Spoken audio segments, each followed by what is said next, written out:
요한복음 19장 17절 그들이 예수를 맡음에 예수께서 자기의 십자가를 지시고 해골 히브리 말로 골고다이라 하는 곳에 나가시니 그들이 거기서 예수를 십자가에 못 박을새 다른 두 사람도 그와 함께 좌우편에 못 박으니 예수는 가운데 있더라.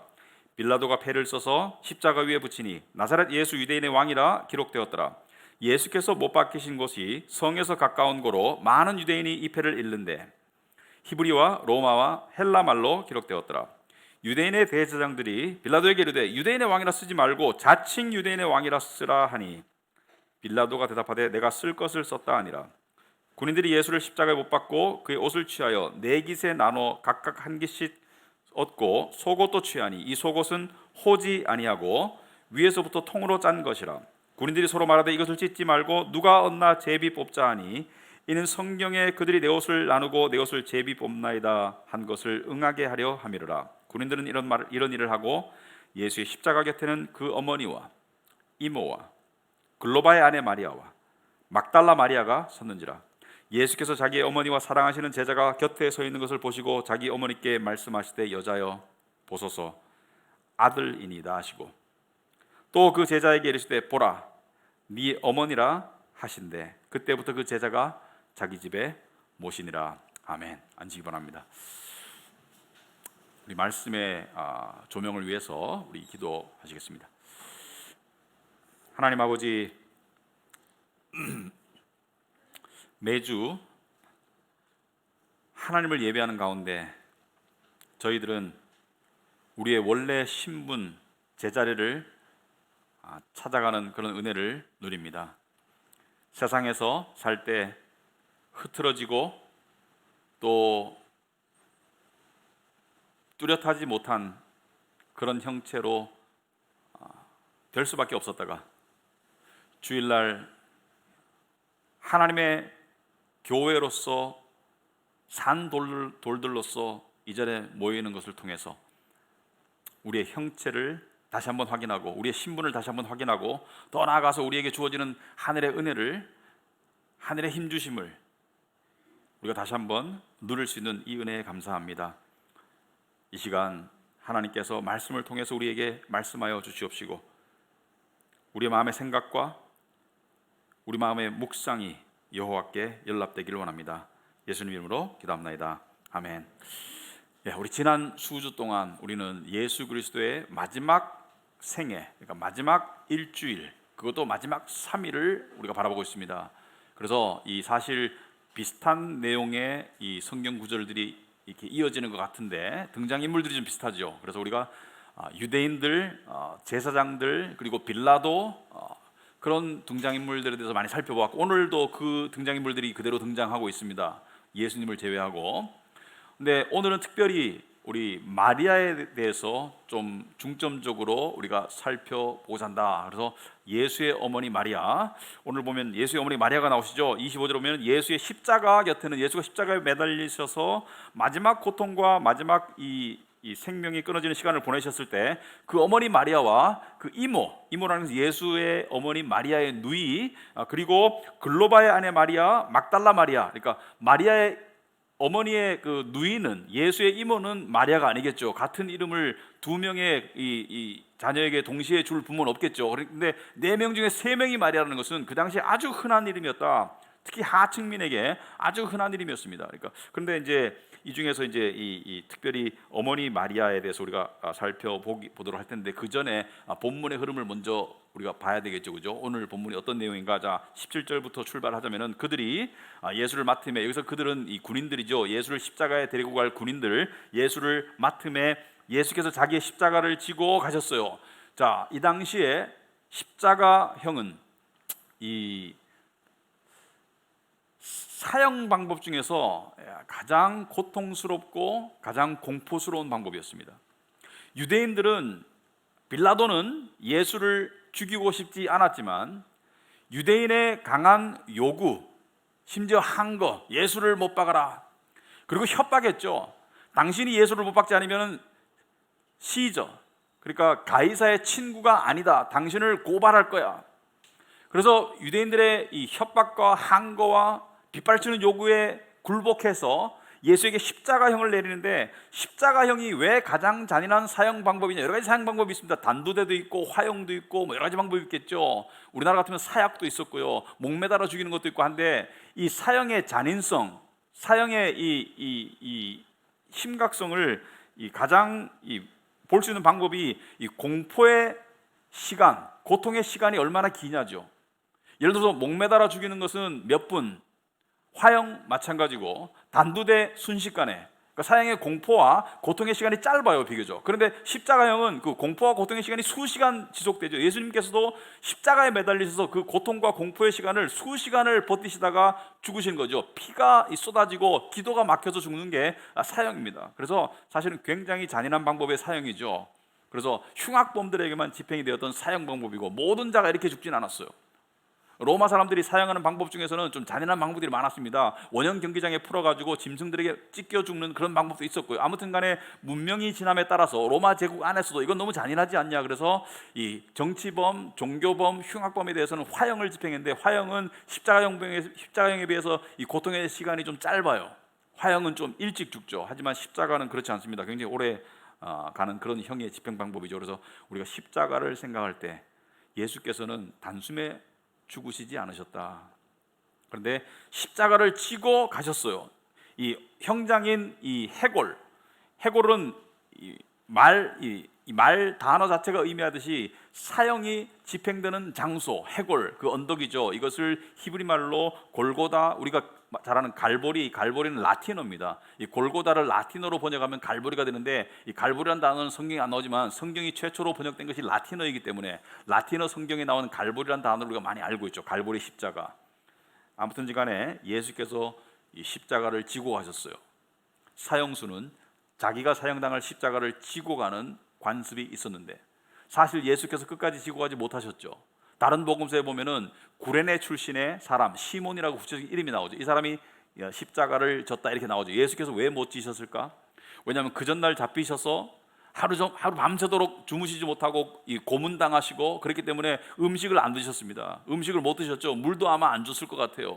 그리고 그 당일날 아침에 빌라도에게 끌려가가지고 십자가형을 당하시기 전에 채찍에 맞으셨죠. 채찍에 맞아서 살점이 찢기고 피가 났기 때문에 기력이 쇠진해서 육체적으로 십자가를 지고 갈 수가 없었어요, 무거운 십자가를. 그래서 시몬이라는 사람을 불러가지고, 왜 로마 병사들이 봐서 아무리 때려도 예수가 갈 수 없으니까 시몬이라는 주위에서 구경하던 사람 중에 한 사람을 붙잡아가지고 십자가를 지고 가게 했는데, 아마도 다 지고 간 게 아니고 예수가 십자가를 지고 갈 수 있도록 끝을 잡아줬거나 도와줬을 것이다, 이렇게 추측이 됩니다. 그렇게 억지로 시몬이라는 사람을 통해서 십자가를 지고 가게 했다. 자, 18절 오면은 그들이 거기서 예수를 십자가에 못 박을새 다른 두 사람도 같이 박았다. 그러니까 흉악범 3명을 동시에 사형 집행했는데, 이 당시에 흉악범이라는 것은 최소한 살인범입니다. 최소한 연쇄 살인범이에요. 그러니까 웬만하게 가지고는 십자가형이 집행이 안 되는데, 흉악범 2사람을 함께 집행해서, 그것도 6월절 절기에 한 사람 우편에 한 사람 좌편에, 예수는 중간에. 근데 여러분 다른 복음서에 보면 그 내용을 아시죠? 여기 보면은 2사람 중에 하나는 네가 그리스도이거든 예수를 조롱했습니다. 죽어가면서도 악을 뿜어냈어요. 네가 그리스도이거든 우리를 구원해봐. 네가 어떻게 그리스도야? 라고 예수를 조롱했어요. 그런데 다른 한 사람은 뭐랬어요? 조용히 해라. 우리는 죄인이라서 마땅히 벌을 받지만 이분은 의인이시다. 그러면서 예수께 뭐라고 고백했나요? 당신의 나라가 임하실 때 나를 기억하소서. 똑같은 흉악범인데, 한 사람은 악을 뿜어내고 한 사람은 신앙 고백을 한 거예요. 당신의 나라가 임했을 때 나를 기억하소서. 이 말을, 이 신앙 고백, 믿음의 고백이죠. 이 말을 듣고 예수께서는 뭐라고 말했습니까? 진실로 내게 이르노니 오늘 네가 나와 함께 낙원에 있을 것이다. 여러분, 똑같은 흉악범인데 한 사람은 악을 뿜어내고 지옥을 가고, 한 사람은 정말 악하게 살던 사람이고 선을 할 기회가 없었던 사람인데 마지막 순간에 예수께 믿음 고백을 했기 때문에 천국을 가고, 이것이 복음입니다. 인간의 행위가 아니고 오직 하나님의 은혜로 구원받는 것이 복음입니다. 이 예수님의 이 예수가 함께 못 박혔지만 낙원에 갔던, 천국에 가 있는 이 강도는 신약 시대 예수의 십자가의 은혜의 가장 첫 번째 수혜자이죠. 예수님의 십자가 복음의 은혜의 가장 첫 번째 수혜자가 제사장도 아니고 제자도 아니고 강도예요. 여러분, 우리는 본능적으로 내가 어떻게 하기 때문에 구원받을 자격이 있다는 것일까? 이렇게 하면 구원을 이룰 수 있지 않을까? 이런 육신적인 본능적인 율법적인 생각을 할 때가 있지만은 성경은 사건을 통해서 말씀의 진리를 통해서 분명히 말하고 있습니다. 구원은 행함으로 주어지는 것이 아니다.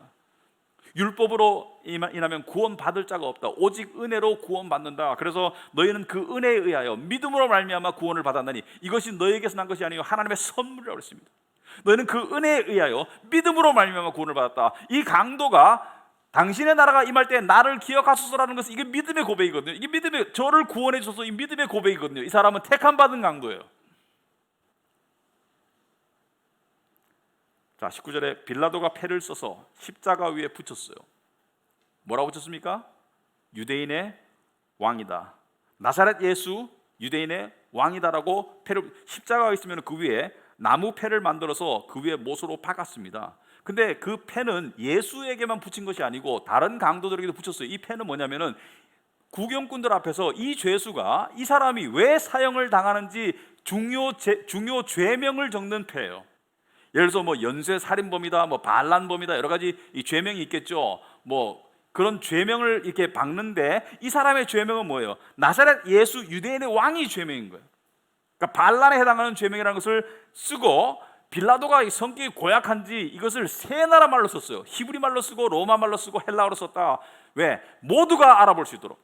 히브리 말은 그 당시 유대인들이 그 지역에 살고 있던 제국에 떠돌아다니지 않던 지역 출신의 본토 유대인들이 쓰는 말이 히브리 말이고 아람어입니다. 아람어. 더 솔직히 더 정확하게 말하면, 그 다음에 로마어는 그 당시 로마의 학술적, 정치적 공식 언어였던 라틴어를 말합니다. 라틴어는 사용이 광범위하게 되지도 않았고 지금은 사용되지 않는 언어죠. 언젠가부터 수백 년 전부터 사용되지 않는 언어죠. 라틴어를 뿌리로 영어, 독일어, 프랑스어가 나옵니다만은 라틴어는 사장된 언어이고 그 당시에 이 제국 안에서 쓰이던 공용어, 일상적인 공용어는 헬라어, 그리스 말이죠. 그래서 세 나라 말로 다 썼다는 것은 누가 보더라도 알아보라는 것이죠. 근데 여기에 대해서 이제 제사장들이 좀 딴지를 걸죠. 아니, 유대인의 왕이라고 쓰지 말고 기분 나쁘다. 자칭 스스로 그랬다고 말하라니까 빌라도가 내가 쓰는 대로 쓴다. 끝까지 고집을 부리죠. 빌라도가 졌기 때문에, 자존심 상했기 때문에, 사람들의 이 협박과 이 야유에 못 이겨 가지고 예수를 매달았기 때문에 아무튼간에 자기 고집대로 이렇게 하고 난 다음에 23절 오면은 예수를 십자가에 못 박고 그의 옷을 취하여 네 깃에 나눠. 그러니까 예수께서 겉옷과 속옷이 있어요. 겉옷과 속옷이 있습니다. 속옷, 여기서 말하는 속옷은 우리가 말하는 이 팬티를 말하는 것이 아니라 이 속에 입는 이렇게 긴 옷. 그래서 겉옷은 박음질을 했는 옷이기 때문에 4명으로 추정되는 군인들, 집행관들이 넷으로 쪼개 나눴어요. 근데 속옷은 호지 않았다는 것은 박음질이 안 돼 있는 거예요. 박음질이 안 돼 있으니까 이거 찢기가 곤란하니까 찢으면 제품 가치가 송산되니까 제비 뽑아서 한 사람이 1등 당첨자가 가져갔다. 그런데 요즘 생각하면은, 아니, 우리가 입던 옷도 버리는 판에, 남이 입던 옷은 주워 입지 않는 판에 예수께서 좋은 옷을 입었을 줄도 않을 텐데 왜 죽어가는 죄수의 옷을 군인들이 나눠 가졌을까? 그 당시에 사회문화상을 이해를 해야 되겠죠. 그 당시에 옷은 중요 재산 목록이죠. 옷이 2벌, 여분의 옷이 있으면 중산층 이상이 되는 것이죠. 토지나 집만큼의 가치는 아니라도 가축 정도의 버금가는 그런 가치를 가진 게 옷이기 때문에 이게 돈이 되는 거예요. 그래서 이게 나눠 가지는 거예요. 그러니까 말하는 죽은 사람에게 금리빨 뽑듯이 예수님의 옷을 나눠 가진다. 자, 그런데 이 사소한 내용이 왜 중요하냐? 이 세밀한 내용이 왜 중요하냐? 왜냐하면은 이것 또한 구약의 예언이 되어 있기 때문이죠. 여러분, 구약 성경에 보면은 우리가 보통 예언과 성취를 이야기할 때 제가 무슨 예언을 하고 난 다음에 언제 일어날 일이라고 예언할 은사는 없습니다만은, 예언을 하고 난 다음에 그런 은사 원하지도 않지만은 언제 일어나냐고 물어봤을 때 10년 뒤, 5년 뒤를 예상하지 50년 뒤에 일어날 일, 500년 뒤에 일어날 일, 그러면 여러분들이 500년 뒤에 일어날 일? 나하고 아무런 상관이 없잖아. 근데 이 예언은 1000년 전에 일어났어요. 1000년 전에. 예수께서 십자가에 죽으시기 1000년 전에 다윗 왕이 시편 22편에서 예언한 내용인데, 여러분 이것은 꼭 한번 봐야 됩니다. 같이 한번 보도록 하겠습니다. 여러분 주보에 보시면 시편 22편 14절부터 기록이 되어 있죠. 자, 이 다윗 왕이 시편을 통해서 예수 그리스도의 바로 이 장면, 십자가에 매달려서 지금 겪는 바로 이 장면, 육신과 심령의 그러한 상태를 묘사한 이 장면을 보고 십자가를 떠올리지 않을 수가 없어요. 우리 십자가의 내용을 알기 때문에 이 장면을 보면 당연히 십자가를 떠올 수밖에 없는데, 자, 하나하나 살펴보면 10편 20편 14절에 나는, 예수를 말하죠, 나는 물같이 쏟아졌다. 여기서 물같이 쏟아진다는 것은 십자가에 매달렸을 때 체중이 앞으로 쏠리겠죠. 밑으로 내려가겠죠. 왜? 못으로 박아진 상태에서 공중에 떠 있는 거예요. 그러니까 쏟아지는 거예요. 모든 체중과 모든 혈액이 밑으로 쏟기는 거예요. 나는 물같이 쏟아졌으며 내 모든 뼈는 어그러졌으며. 뼈가 왜 어그러집니까? 매달려 있으니까 뼈가 툭툭 튀어나오고 어그러지는 것이, 뼈가 자리를 못 찾아가는 것이죠. 왜? 땅에 발을 안 딛고 있으니까. 내 마음은 밀랍 같아서 내 속에서 녹았으며. 여러분, 이것을 이해를 할 수 있겠습니까? 애간장이 녹는다. 여러분, 사람이 무서우면 떤다 그래요. 근데 너무 무섭거나 너무 슬프거나 하여튼 극한 고통이 오면 사람이 녹아내린다 그래요. 녹아내린다. 이것은 우리는 경험하지 못한 거예요. 우리가 애간장이 녹는다. 모든 것이 녹아내린다. 예수께서 자기 십자가에 매달린 당신의 심령의 상태를, 당신의 육신의 상태를 이야기하는 것이죠. 내 힘이 말라 질그릇 조각 같고. 힘이 말라서, 여러분, 점점 수시간을 매달리는 가운데 피가 뚝뚝뚝 흐르겠죠. 손과 발에 박힌 이 십자가의 못을 통해서 피가 뚝뚝뚝 흐를 것이고, 그 다음에 이 체중이 내려가면 기도가 막혀 죽는 게 십자가형이거든요. 기도를 확보하기 위해서 자꾸 버둥거리니까 손과 발이 더 찢기겠죠. 더 벌려지겠죠. 그 상태를 이야기하고 있는 거예요. 그리고 내 혀가 입천장에 붙었나이다. 갈증이죠. 왜? 땀과 피로 범벅이 되니까 사람들이 밑에서 보니까 너무 죄수들이 갈증하니까 우술초에다가 신포도주를 이렇게 적셔가지고 예수 입에 갖다 대잖아요. 왜 그러냐면 갈증이 있으니까. 죽어가면서도 갈증은 느끼니까. 내 혀가 입천장에 붙었나이다. 주께서, 여기서 말하는 주는 하나님이죠, 또 나를 죽음의 진토 속에 두셨나이다. 아버지여, 아버지여, 왜 나를, 하나님이 어찌 나를 버리셨나이까? 개들이 나를 에워쌌으며. 여기서 말하는 개들은 원수들을 말하죠. 여기서 말하는 개들은 주위의 로마 병사들, 대제사장들, 자기를 보고 자기의 죽음을 조롱하는 자들, 개들이 나를 에워쌌으며 악한 무리가 나를 둘러 내 수족을 찔렀나이다. 더 이상 어떻게 자세하게 설명할까요? 수족을 찔렀나이다. 십자가의 피를, 못을 이야기하는 것이죠. 내가 내 모든 뼈를 셀 수 있나이다. 왜? 첫째는 벌거 벗으셨고, 벌거 벗김을 당하셨고, 둘째는 이 매달리는 가운데 뼈가 툭툭 튀어나오니까 갈비뼈라든지 뼈가 셀 수 있을 정도로 다 보이고, 그들이 나를 주목하여 보고 내 겉옷을 나누며 속옷을 제비 뽑나이다. 이 예언에 따라서 군인들은 겉옷을 나누고 속옷을 제비 뽑았어요. 여러분, 예수께서, 우리 성경을 볼 때 물론 성경 속에서 위로도 얻고 성경 속에서 지혜도 얻고 하지만, 성경은 근본적으로 누구에 관한 책이다? 성경은 근본적으로 예수 그리스도에 관한 책이다. 너희가 성경을 통해서 영생을 얻는 줄 알고 성경을 상고하거니와 성경은 나에 관한 것이라고 예수님께서 요한복음 5장에서 말씀하셨죠. 여러분, 성경은 근본적으로, 구약은 예수 그리스도에 관한 예언이고 신약은 예수 그리스도에 관한 성취입니다. 구약이 서론이면 신약이 본론이에요. 결론은 아직 안 났어요. 결론은 예수의 재림이 결론이에요. 구약 속에는 신약이 감춰져 있고 신약 속에는 구약이 드러나 있는 것이 성경의 묘미입니다. 그러므로 여러분이 복음서에 보면 이런 구절이 자주 나와요. 이렇게 기록되었더라, 이렇게 기록된 대로 이루어지니라. 그런데 그 중에서 가장 대표적인 것이 시편 22편이다. 그래서 이것을 메시아의 시편이라고 부르죠. 메시아의 시편. 자, 이런 예언과 성취, 예언과 성취라는 관점에서 봤을 때 이 세상에서 일어나는 모든 일들은 하나님이 아시고 미리 계획하셨다. 이 비참한 일조차도, 이 일어나지 말았어야 할 의로우신 예수 그리스도께 일어난 이 비참한 십자가 사건조차도 하나님께서 미리 계획하시고 미리 아시는 것이고, 이것을 통해서도 하나님은 당신의 선하신 계획을 이루신다는 것을 우리가 이해해야 됩니다. 이것을 깨달아야 됩니다. 왜냐하면 이 하나님의 미리 아심과 계획하심에서 벗어나는 동물과 식물과 우주의 만물은 하나도 없습니다. 여러분과 저를 포함해서. 작게는 우리 각자, 크게는 역사의 흐름, 모두가 하나님의 미리 아심과 미리 계획하심 속에 일어나고 있어요. 물론 우리의 잘못된 선택, 억울한 일, 성공이나 실패, 이 모든, 이 예수님의 경우처럼 이러한 정말 부당한 억울한 일들, 이 모든 일 가운데 하나님이 이걸 다 미리 아시고 계시고 미리 계획하고 계시고, 그 가운데서 일어날 일이며, 특별히 당신을 믿는 자들에게는 모든 것이 합력하여 선을 이룬다는 것은, 여러분에게 일어나는 일들이 어떤 일이든지 간에 좋은 일은 감사하시고 별로 좋지 않은 일은 기다리세요. 왜? 하나님의 선하신 섭리가 역사하는 통로이기 때문에. 여러분, 신앙에는 신앙의 연륜이라는 게 있습니다. 믿음이라는 것도 연륜이라는 게 있습니다. 신앙생활 오래 한다고 연륜이 저절로 쌓이진 않아요. 신앙생활 10년에도 1년짜리 10년 하면 소용이 없습니다. 근데 신앙의 연륜이라는 게 있습니다. 연륜이 뭐죠? 연륜이라는 것을 정의하자면 연륜은 시간이 흐름에 따라서 경험으로 얻어지는 인생의 이치에 관한 깨달음이 연륜입니다. 연륜이라는 것은 시간이 필요하죠. 시간이 흐름에 따라서 경험으로 얻어지는, 지식이 아니라 경험으로 얻어지는 인생의 이치에 관한 깨달음이 연륜입니다. 그렇다면 신앙의 연륜이라는 것은 뭐냐? 신앙의 연륜이라는 것은 신앙생활을 하나님과 꾸준히 하다 보니까, 하나님을 믿는 신앙생활, 진리를 쫓는 신앙생활, 예배생활을 꾸준히 하다 보니까 하나님에 관한 잔잔한 신뢰가 쌓이는 것을 연륜이라고 합니다. 연륜이 쌓인다고 해가지고 지금 일어나는 일에 대해서는 정확한 설명이나 정확한 이해가 즉각적으로 주어지지 않지만, 연륜이 쌓이는 사람은, 인생의 연륜이 쌓이는 사람은, 일반 은혜 안에서도 하나님을 믿지 않는 사람도 연륜이 쌓이는 사람은, 이 일도 지나보면 다 의미가 있을 거야, 이렇게 얘기하죠. 이 일도 지나보면 다 의미가 있는 거야, 인생에서 버릴 건 없는 거야, 이런 얘기를 합니다. 연륜이 쌓인 사람은. 마찬가지로, 하지만 신앙인에게 연륜이라는 것은 어떠한 일이 지금 발생하고 있더라도, 지금 당장에는 악소리 나고 지금 당장에는 이해가 안 될지라도, 지금 당장에는 암담할지라도, 이것 또한 시간이 지나면 다 의미 있는 일이고 하나님께서 계획하신 일이고 하나님의 통제 안에 있다는 것을 깨닫는 게 신앙의 연륜이기 때문에, 연륜이 쌓일수록 어떻게 되죠? 연륜이 쌓일수록 평정심을 유지하게 되죠. 믿음의 기류가 그 저변에 깔려 있는 것이 연륜입니다.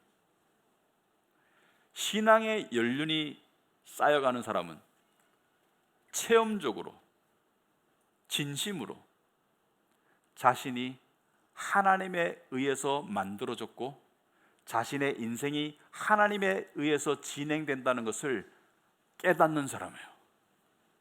다윗 왕이 이것을 시편 139편에서 이렇게 고백하고 있습니다. 시편 139편 1절에 여호와여 주께서 나를 살펴보셨으므로 나를 아시나이다. 여러분, 이것이 신앙의 연륜이 쌓인 사람이 나오는 신앙의 고백이에요. 주께서 나를 아시나이다. 주께서 나를 살펴본다는 것은 세밀히 보셔서 나를 아시나이다. 그래서 신앙의 연륜이 쌓인 사람은 하나님이 자신을 안다는 사실을 아는 사람이에요.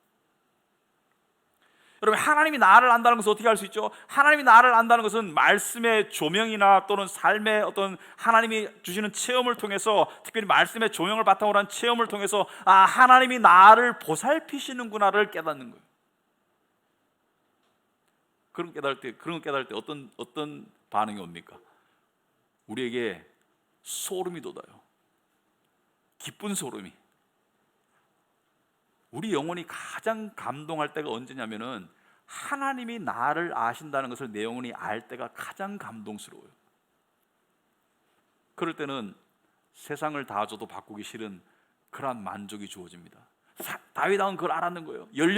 신앙 연륜을 그걸 알았고, 그리고 16절에 보면은 시편 139 똑같은 시편에 내 형질이 이루어지기 전에 주의 눈이 보셨으며 내가 태어나기 전에 주의 눈이 나를 보셨으며 나를 위하여 정한 날이 하루도 되기 전에 주의 책에 다 기록이 되었나이다. 이게 무슨 뜻입니까? 나를 위하여 정한 날이 하루도 되기 전에, 내가 하루 이상 살기 전에 내 모든 인생이 다 기록되었다. 그래서 하나님이 보시기에는 내가 살고 어떤 삶을 살고 죽는 것까지 다 하나님이 아시고 하나님의 계획 안에 있다. 물론 그 가운데 우리가 죄를 짓죠. 그 가운데 우리가 실수도 하고 실패도 하지만 그 모든 것을 통틀어서 하나님께서는 당신의 큰 뜻 가운데로 우리를 끌고 가신다. 이게 신앙의 연륜입니다. 여러분, 신앙생활 5년, 10년, 15년 하는 거 복이죠. 그렇지만 신앙의 연륜이 쌓여야 복이죠. 신앙생활 20년 하면 뭐합니까? 10년짜리 20번 하면. 하지만 신앙생활을 10년 하더라도 정말 깊이 있게 들어가는 그것이 정말 복이죠. 자신의 인생의 모든 여정을 이미 아시고 정하셨다. 이것은요, 논리적으로 설명할 수 없는 부분이에요. 이것을 가지고 설명할 수 없는 부분. 그런데 신앙의 연륜이 쌓이는 사람은 이런 특징이 나옵니다. 점점 더 불안과 이 걱정이 사라지고 평강과 안심의 심령 상태가 된다. 무슨 뜻이냐면은, 신앙의 연륜이 쌓이는 사람은 예를 들어서 이렇습니다. 동쪽으로 가야 되나 서쪽으로 가야 되나, 그 결정에서 스트레스 많이 받지 않아요. 신앙의 연륜이 쌓인 사람은 동쪽으로 가야 되나 서쪽으로 가야 되나 결정할 때 내가 말씀 보고 기도하고 그리고 마음에 떠오르는 대로 그냥 과감하게 갑니다. 왜? 동쪽으로 가든 서쪽으로 가든 상관없어. 하나님의 손바닥 아니니까. 신앙의 연륜이 쌓이는 사람은 물론 지혜롭게 선택하고 지혜롭게 우리가 구해야 되겠죠. 하지만 어떤 선택의 순간에 왔을 때 이 아브라함이 신앙의 연륜이 쌓이니까 뭐랍니까? 롯 보고 사촌 조카 보고 그러죠. 자기가 연장자인데 자기가 어디로 갈지 결정해야 되는데 야 네가 선택해. 왜냐하면 자기가 자신이 없거든. 어디로 가야 될지 모르거든. 근데 속으로 무슨 마음이에요? 어디로 가든지 하나님 나를 인도하신다는 믿음이 있는 거예요. 자, 그렇다면 이런 경지는 어떻게 이룰 수 있고 이런 경지에 이른다는 것은 무엇을 의미하는가? 그것을 알기 위해서 마리아를 살펴보려고 하는 것이에요. 연결되어 있는 겁니다. 마리아를 우리가 한번 연구해보자. 마리아를, 예수의 어머니 마리아. 자, 25절로 돌아가서 25절에 예수의 십자가 곁에는 그 어머니와 이모와 글로바의 아내 마리아와 막달라 마리아가 서 있더라. 자, 마리아가 세 명이고 하나는 예수의 어머니 마리아의 누이죠. 자, 정리하자면은 이 세 번째 글로바의 아내 마리아는 글로바라는 이 남편을 둔 마리아고, 나머지 막달라 마리아는 예수의 제자였습니다. 여러분 복음서에 보시면 예수님은 남자 제자들과만 다닌 것이 아니라 예수를 따라다니면서 제자들을 이 음식 봉사하고 그다음에 자기 재물을 팔아가지고 물질 봉사했던 여자들이 있었어요. 여자들이 있었는데 그 중에 하나가 막달라 마리아예요. 막달라 마리아는 예수를 충성스럽게 사랑하고 섬겼던 여인이었습니다. 그래서 예수의 십자가에도 지금 막달라 마리아가 와 있죠. 지금 십자가에 예수의 추종자가 온다는 것은 좀 위협을 무릅쓰고 오는 거예요, 이 자리는. 자, 그리고 예수의 빈 무덤에 가장 먼저 달려간 여인 중에 하나가 막달라 마리아죠. 막달라 마리아는 예수를 사모했어요.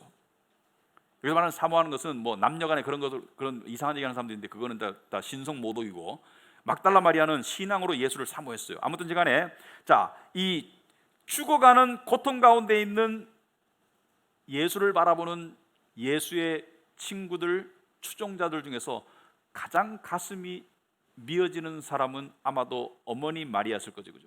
자기의 혈육이니까, 자기의 자식이니까. 근데 예수께서는 그 고통 가운데 계시면서, 그 극한 슬픔 가운데 계시면서도 어머니를 염려하셨어요. 그래서 26절에 보면은 예수께서 자기의 어머니와 사랑하시는 제자, 여기서 말하는 사랑하시는 제자는 여러 번 나오는 표현인데 요한을 말합니다. 사랑하시는 제자가 곁에 서 있는 것을 보시고 자기 어머니에게 말씀하시되 여자여.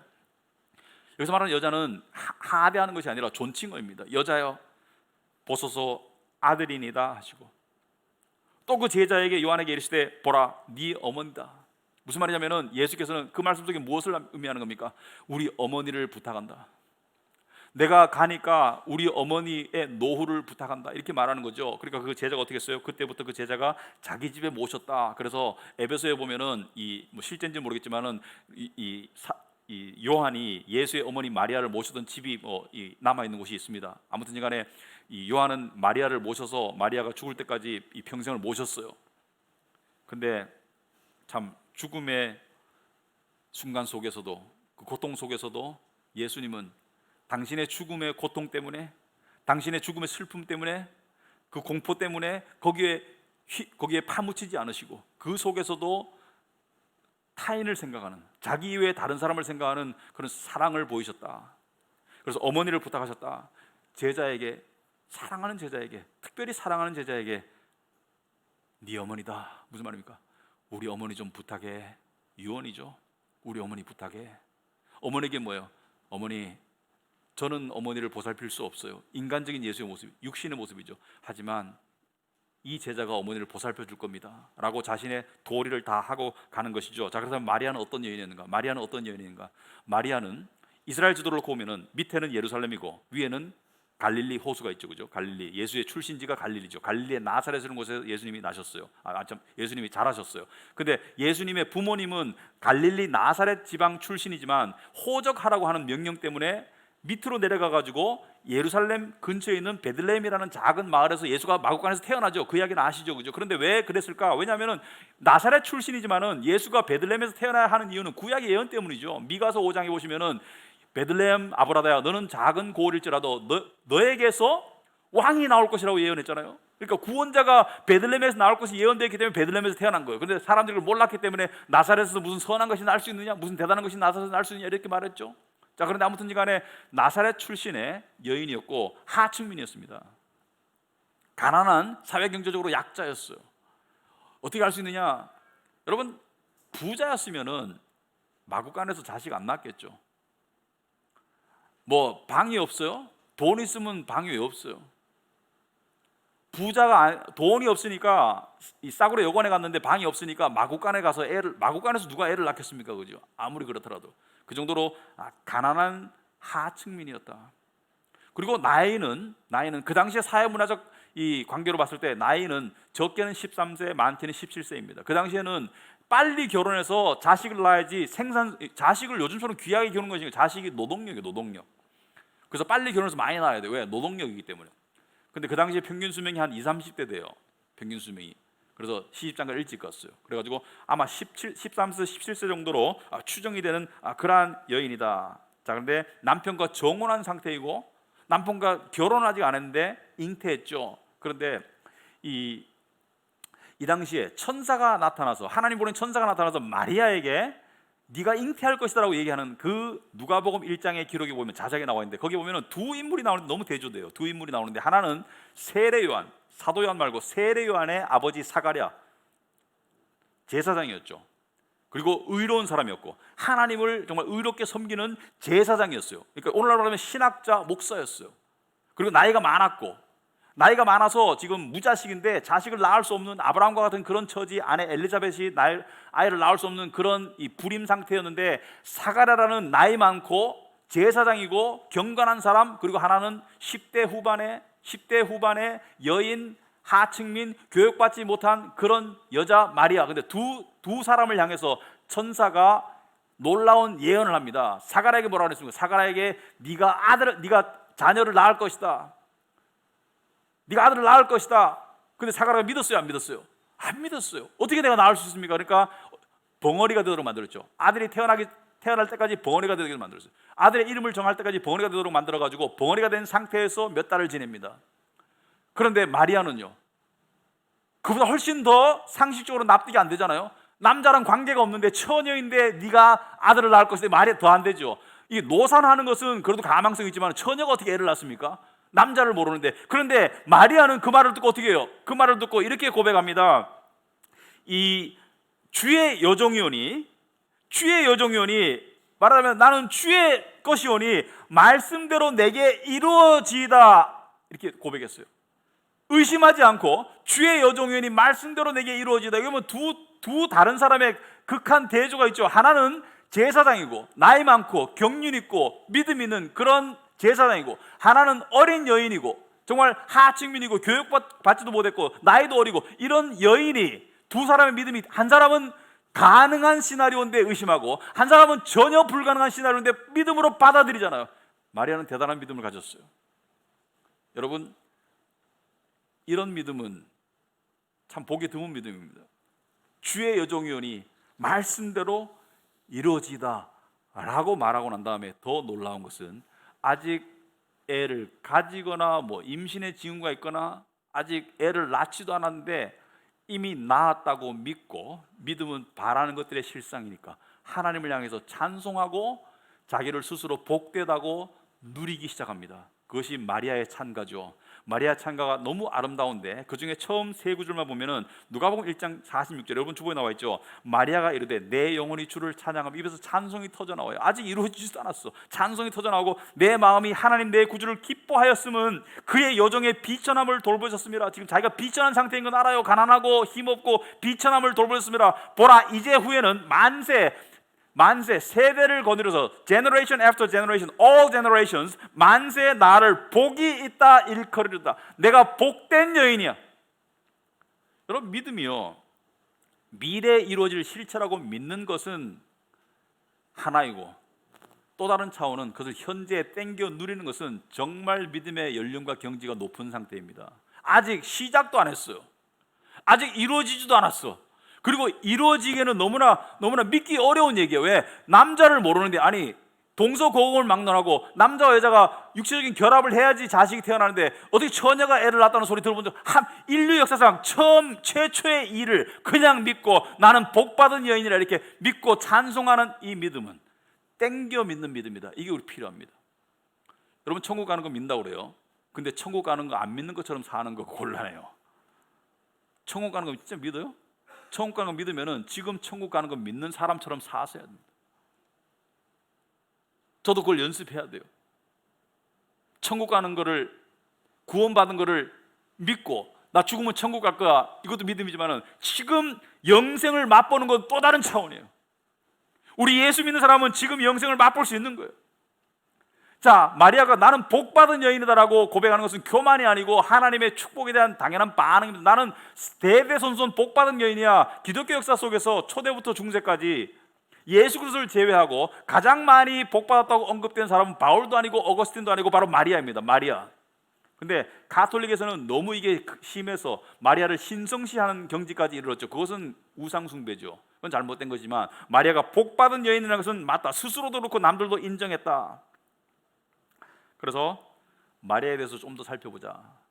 여러분, 마리아가 예수를 처녀 상태에서 임신하고, 그리고 요셉은 파혼을 하려고 했어요. 왜? 처녀가 애를 가졌으니까 이거 무슨 불륜이야. 파혼하려고 했는데 천사가 나타나서 아니 파혼하지 마. 성령께서 나타나서 뭐라 했습니까? 파혼하지 마.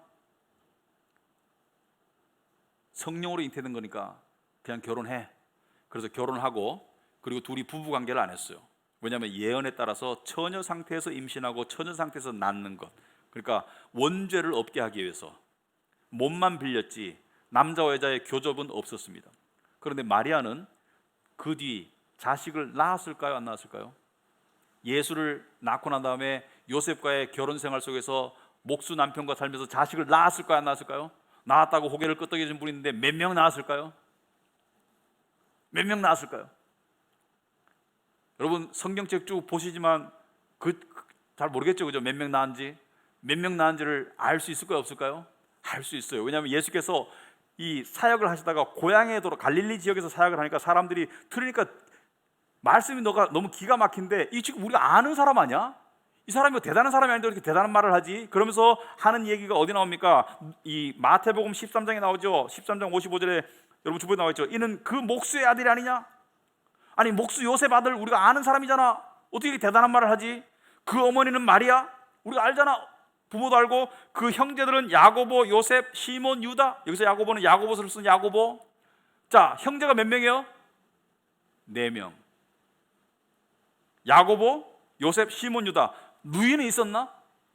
그 누이들은 다 우리가 함께 있지 아니하냐? 여자니까 지금 함께 부모와 지금 갈릴리 지역에 살고 있는 거예요, 그죠? 그 누이들이라는 것은, 복수라는 것은 최소한 몇 명이다? 최소한 2명이다. 그러므로 예수의 동생들은 최소한 몇 명이다? 최소한 6명이다. 남자 동생 4명, 여자 동생 2명 이상이다. 최소한 마리아는 7명의 자식을 가졌다. 자, 7명의 자식을 가졌다. 마리아는 맏아들과 함께 살았습니다. 왜냐하면 예수의 갈릴리 가나 혼인잔치, 물로 포도주를 만들었을 때 포도주 떨어졌다고 말한 분이 마리아죠. 요한복음 2장에서 예수를 따라다녔어요. 약 3년간의 공적인 활동 속에 예수님이 무엇을 하시는지를 지켜보았고, 물론 다 따라다녔다는 말은 아니에요. 군데군데 따라다니셨던 것 같아요. 그리고 십자가에 못 박히는 그러한 자리에 아들이 비참하고 억울하게 죽어가는 모습을 지켜보았던 비운의 여인이었습니다. 자, 이때 마리아의 나이가 몇 살쯤 되었을까요? 예수께서 30세 이전에 십자가에 못 박혀서 돌아가셨으니까 마리아의 나이는 추정컨대 40대 초중반입니다. 40대 초중반이고, 이때 요셉은 사망한 상태예요. 왜? 요셉이 살아있으면은 남편이 아내를 보살피지 요한이 마리아를 보살필 이유가 없죠. 더 나아가서 자식들이 잘 되었을까요? 세상적으로 말하자면 자식들이 잘 되었을까요? 그러면 자식들이 어머니를 모시지 왜 요한이 어머니를 모세요? 맏아들이 죽으면 둘째나 셋째가 모시면 되지. 자식들이 몇 명은 죽었거나 또는 세상적으로 그렇게 형편이 좋은 그런 상황이 아니었기 때문에 요한에게 부탁한 거예요. 자식 중에 야고보나 뭐 다른 자식 중에 형편이 괜찮았으면 어머니 모시면 되죠. 그런데 안 됐다는 거예요. 자, 세상적으로 봤을 때 마리아는 정말 암담한 상황이죠. 그 당시에 여자는 취업이 거의 안 됩니다. 그리고 지금 재산도 없어요. 남편은 일찍 죽었어. 과부야. 맏아들은 십자가에서 억울하게 죽고 다른 자식들은 별 볼 일 없어요. 세상적으로 말하면 정말 지금 출생부터 현재까지 삶이 고달팠고 가난했고 앞으로 노후는 암담해. 그래가지고 아들의 제자의 신세를 지고 마지막까지 살아야 되는데, 자, 이러한 상황 속에서도 마리아는 여전히 자기가 최초로 예언을 들었을 때 그 믿음의 고백, 나는 복받은 여인이라는 그 고백을 하며 살았을까? 이게 질문입니다. 여전히 복받았다고 생각하고 살았을까? 물론 예스입니다. 왜 그러냐? 2가지 이유 때문에. 왜 마리아는 복받았다고 생각하며 살았을까? 첫째는 본질적인 이유 때문이고, 둘째는 인식적인 이유 때문이다. 본질적인 이유가 뭐냐?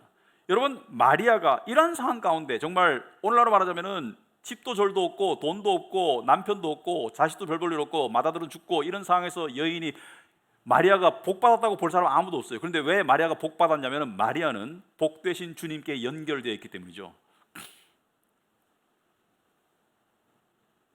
마리아는 예수가 아들이지만 동시에 하나님이고 구원자입니다. 구원자에게 연결되어 있기 때문에 마리아가 예수를 안 믿었겠어요? 당연히 믿었죠. 구원자인 줄 알고 나왔는데 구원자에게 연결되어 있기 때문에 복받은 거예요. 왜냐하면 모든 구원받은 자들은 영적 금수저입니다. 영적 금수저예요. 우리는 마리아뿐만이 아니고 예수를 믿는 모든 하나님의 자녀들은 영적 금수저죠. 왜? 하나님 아버지가 모든 것의 주인이시고 우리 당연히 금수저죠. 금수저 아닙니까? 금수저 맞잖아요. 영적으로 세상의 금수저랑 비교가 안 되는 그런 금수저죠. 저는 그런 상상을 해요. 잘못됐습니까? 우리 아버지가 다 가지고 계신데. 마리아는, 모든 신앙인은 영생과 천국을 상속받은 소유자들입니다. 아멘. 예수를 믿는 믿음의 소유자들입니다. 그런데 마리아는 각별한 한 가지가 더 있어요. 마리아는 예수와 육체적으로 연결된 유일한 인간입니다. 역사 속에서 유일하게 예수와 한 몸이 되었던 인간입니다. 예수를 낳았으니까. 그래서 복되다는 거예요. 그 부분에서는 마리아는 더 영광스러운 그런 복을 가지고 있습니다. 하지만 우리가 가지고 있는 영광도 만만치 않아요. 두 번째, 인식적인 이유가 중요하다. 인식적인 이유는 마리아의 내면의 상태를 말한다. 내면 인식을 말한다. 자, 마리아는 믿음이 훌륭했고 성품도 훌륭했다고 여겨집니다. 왜? 마리아의 신앙 고백을 보면은 상당히 믿음이 좋은데 성품이 괴팍해. 이게 말이 안 되죠. 어떤 사람은 믿음은 대단히 좋은데 성품이 막 괴팍하고 사람들한테 그거는 좋은 믿음이 아니에요, 여러분. 믿음이 좋은 것과 성품이 좋은 거는 비례하는 것이지. 믿음은 좋은데 성품은 개떡 같고 성품은 좋은데 믿음은 별로 안 좋아? 신앙인이? 그거는 불가능합니다. 믿음이 성품과 같이 가는 거죠. 내가 성품이 별로 안 좋다. 믿음이 안 좋은 거예요, 그거는. 마리아는 훌륭한 믿음을 가진 훌륭한 성품의 소유자인 동시에 저는 주장컨대 마리아는 자존심이 아주 강한 여인이었을 것이다. 눈을 둥그렇게 뜨는 사람들인데, 제가 말하는 자존심은 신앙의 거룩한 자존심을 말합니다. 저는 이 신앙의 거룩한 자존심이야말로 오늘날 신앙인들에게 정말로 필요한 덕목이라고 생각합니다. 그렇다면 신앙의 거룩한 자존심이 뭐냐? 여러분, 자존심이 뭐예요? 자존심을 여러 가지 설명할 수 있겠죠. 그렇지만 자존심이 강한 사람은 특징이 있습니다. 자존심이 강한 사람은 남을 부러워하지 않습니다. 자존심이 정말 강한 사람은 남을 부러워하지도 않고, 부러워하지 않으니까 시기할 수가 없어요. 부러움과 시기가 안 되는 게 진짜 자존심 강한 사람이에요. 마리아는 세상적인 관점에서 봐서는 정말 가진 거 없습니다. 그런데 마리아가 잘난 남편을 둔 여인들을 부러워했을까? 아니요. 복된 여인이 왜 부러워해요? 마리아가 돈 많고 좋은 집에 사는 여인들을 부러워했을까? 아니라고 생각합니다. 저는 그럴 수 없다고 생각해요. 마리아가 잘 나가는 자식들 둬가지고 호강하는 여인들을 부러워했을까? 아니라고 생각해요. 왜냐하면 자기 자식이 얼마나 훌륭한지 알고 믿었기 때문에. 자기 자식은 하나님의 아들이고 자기의 구세주고 또 앞으로 만나서 영혼을 함께할 자식인 게 알았고 믿었기 때문에 부러워하지 않았을 거예요. 이 진리를 믿었고 이 진리 가운데 살았기 때문에 신앙의 거룩한 자존심으로 자기를 세상의 부러움과 시기로부터 지킬 수 있었고요. 부러우면 지는 거예요. 여러분, 세상을 이기는 믿음은 세상을 부러워하면 지는 거예요. 내가 세상을 이기고 있는지 지고 있는지를 알 수 있는 방법은 간단합니다. 뭐 부럽고 시기심이 나고는 지는 거예요, 지금.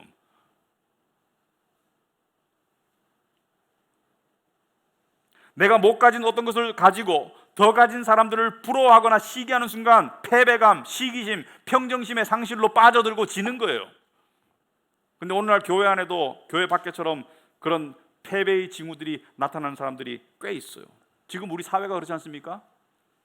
사회가 소수의 가진 자들의, 정말 어처구니 없는 그런 가진 자들의 교만, 그 사람들이 가지고 있는 자존심은 성경적인 거룩한 자존심이 아니에요.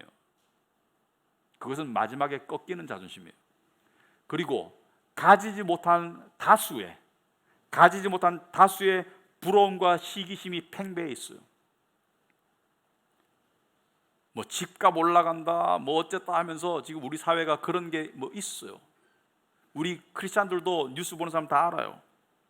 근데 이 모든 고약한 상황 뒤에 사탄의 장난이 있다는 것을 우리는 명심해야 됩니다.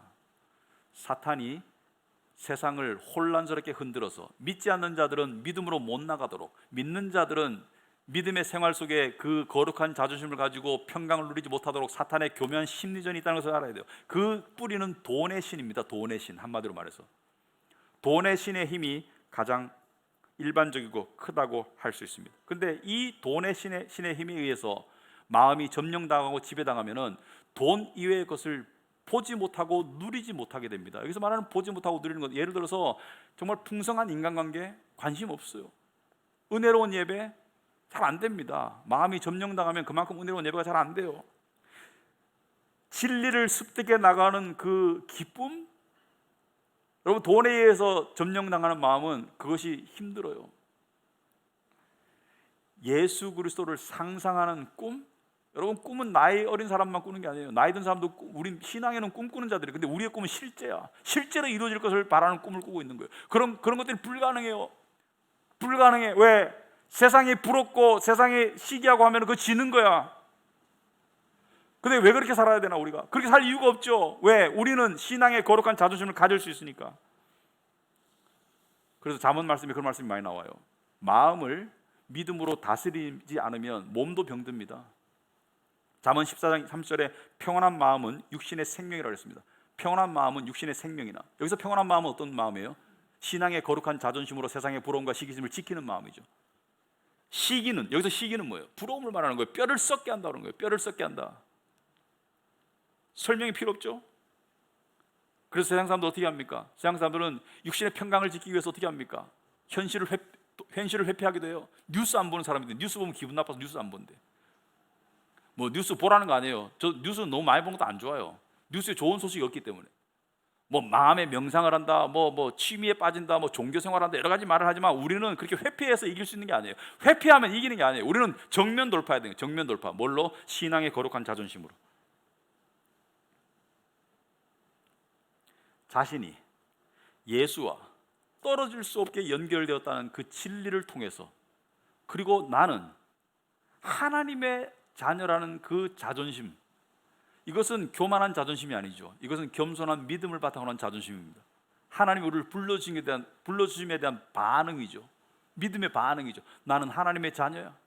그 거룩한 자존심으로 살아가면서 신앙의 연륜을 쌓아갈 때 우리는 부러움과 시기로부터 멀어지고 평강과 감사와 만족과 소망 가운데로 나갈 줄 믿습니다.